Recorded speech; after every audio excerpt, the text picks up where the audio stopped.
Well, I've been talking about it for years. This is the beginning.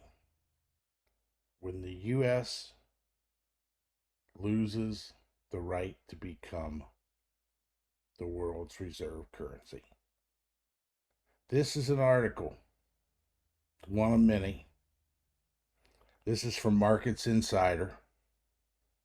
U.S. dollar's dominance in oil markets may face challenge as Saudis reportedly eye the yuan-based sales deal with China. What does that mean? What it means is for years, ever since 1974, if you wanted to buy Saudi oil, you bought it with US dollars. They priced in US dollars and they wanted to be paid in US dollars. But the US, they weaponized their currency. And now, says right here, Saudi Arabia is in talks to sell oil to China and be paid in yuan instead of dollars, according to a Wall Street Journal report. Now, this isn't some off the wall crackpot. This is the Wall Street Journal that brought this out. They say about 80% of global oil sales are done in dollars, and Saudi Arabia has conducted its deals exclusively in the U.S. greenback since 1974. So if a Saudi yuan deal were to be made, it would bolster China's currency at the expense of the dollar, as Beijing looks to challenge U.S. leadership in the financial markets. Well, this is a start. They did a horrible thing when they take the world's reserve currency and turn it into the U.S.'s financial weapon against anybody they don't like. They've been doing it for years. They did it against Iraq. They've done it against others. But going that hard against Russia, now China is starting to think, am I next? No, I don't want to be there.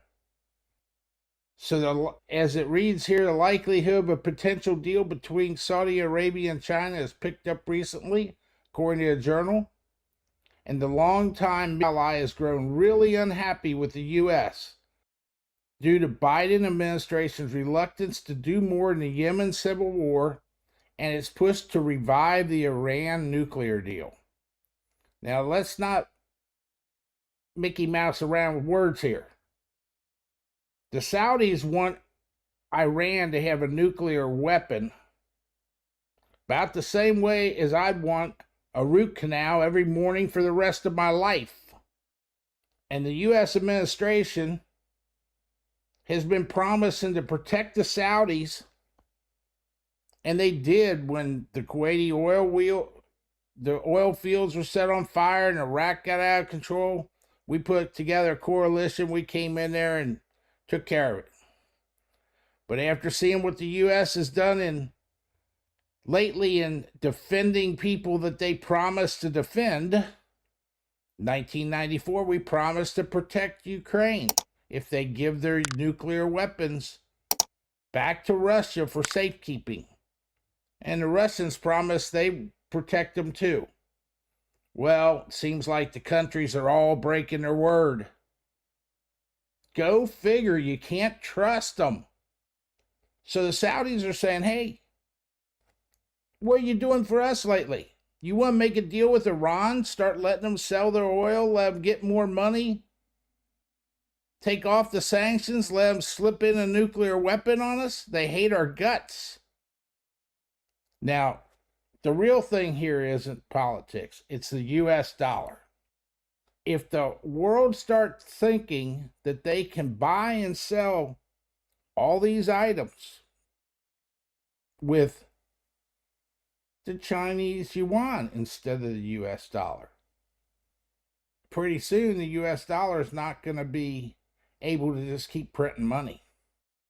It's the only reason we've gotten away with it so far is we're the world's reserve currency. We don't have to lose it overnight. It'll be slow. It'll be real slow. It'll be very slow until someday it's not slow and all of a sudden it just picks up speed and whoosh, half the world's taking the yuan instead of the US dollar. Once it gets to that tipping point, we have no more leverage anymore. And people will start running to whoever they feel they can trust the most for the currency. After all, it is called fiat currency. Fiat is a word that means to declare. It's not backed by anything. Not since our wonderful Nixon in 1971 decided in August to take us off the gold standard. He just said we weren't going to be trading US dollars for gold anymore. But what that did was, within 3 years, gold price tripled. It had been stable since 1944 through 1971. But that's another video. Make your plans now. Think about what you would do if the U.S.'s currency wasn't the world's reserve currency anymore. What happens when that happens? The value of the U.S. dollar's buying power will greatly decrease. Not that it hasn't decreased already. I mean, we can get into that in another video too.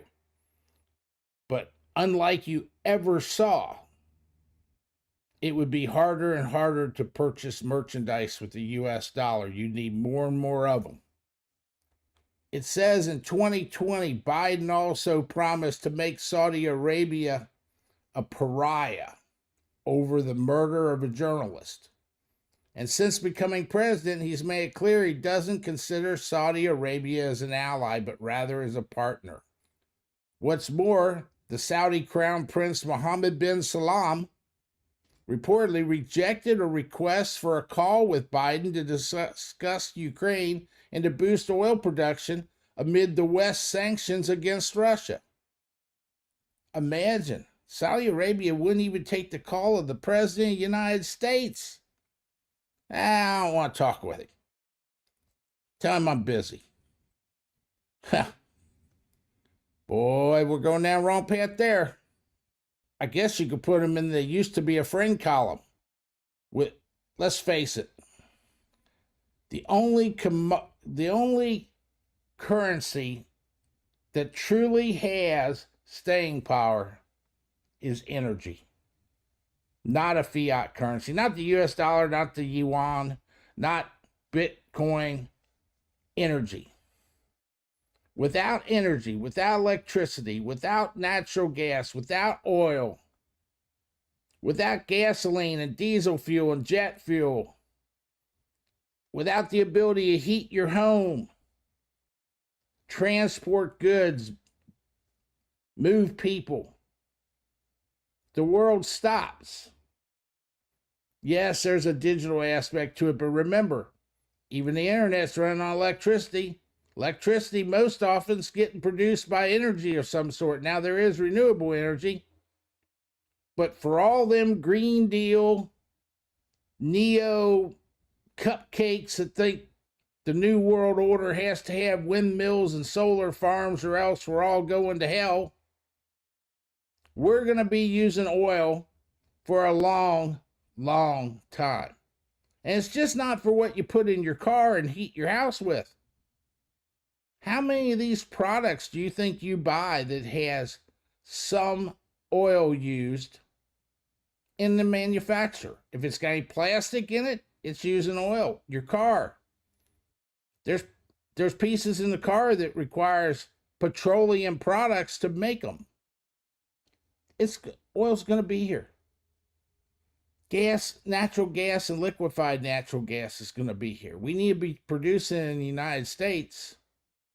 Hell, I'd recommend any country that's got any natural energy resources produce it themselves too.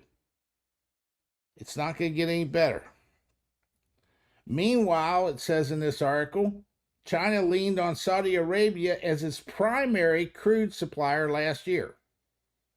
Well, China's the biggest, maybe, oil market in the world for importers. And economic relations between Saudi Arabia and the U.S. have dwindled since the U.S. has become less dependent on Saudi oil in recent years as our domestic shale production boomed. Well, look, it's an interesting article. But what's really important here is make your plans. Now, it may not happen in my lifetime. It may happen next year. It may come slow, it may come quick. But throughout history, anyone who has debased their currency has lost the right to become the most prized currency in the world. And remember, we're not really currency anyway. We're fiat currency. The whole world runs on the fiat currency.